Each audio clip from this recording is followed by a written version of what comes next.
I'm going to be talking about the FASB Statement number 150, and that is accounting for certain financial instruments with characteristics of both liabilities and equity, and this was issued in 2003. The reasons behind for issuing this statement was with concerns expressed by preparers, auditors, regulators, investors, and other users of financial statements. And they're concerned about how issuers are classifying certain financial instruments that have characteristics of both liabilities and equity. Because right now they are either classifying entirely as equity or between the liabilities and equity section of the Statement of Financial Positions.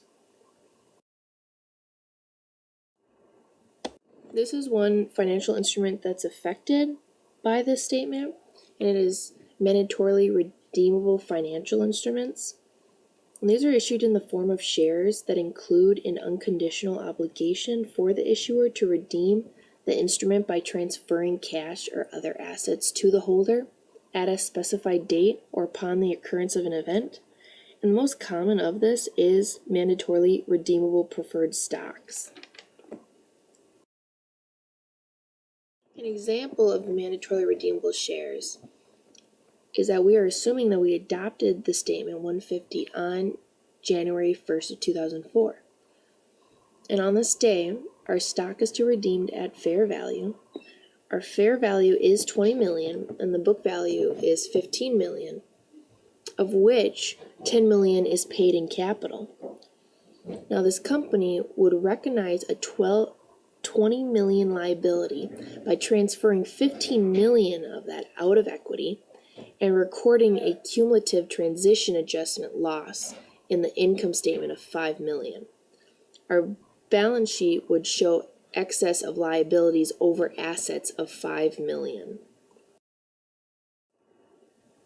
Another thing is that there are some financial instruments that are conditionally redeemable, and they may be classified as equity, but when the condition is resolved, so when the fair value becomes certain, it must be reclassified as a liability.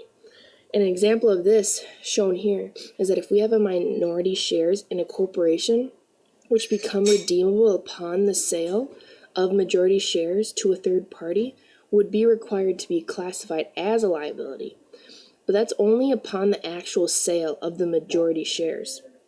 Prior to that sale, the shares must be classified as equity.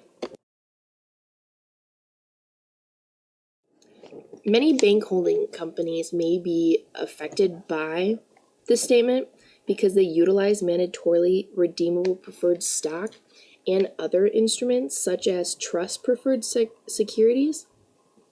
So they now will be required to reclassify those securities as debt and increase their liabilities by the amount of the redemption obligation, and it will negatively affect a financial institution's capital ratios. And an example of a bank is the First Tennessee National Corporation, and they had a press release in 2003 that signaled that the implementation of the Statement 150 will impact its net interest margin because of the new treatment expenses associated with its trust preferred and real estate investment trust preferred securities. Even though there were some problems from this statement, the purpose was to have a positive note and from the changes in the statement to result in a more complete depiction of an entity's liabilities and equity, and will then assist investors and creditors in assessing the amount, timing, and likelihood of potential future cash outflows and equity share issuances.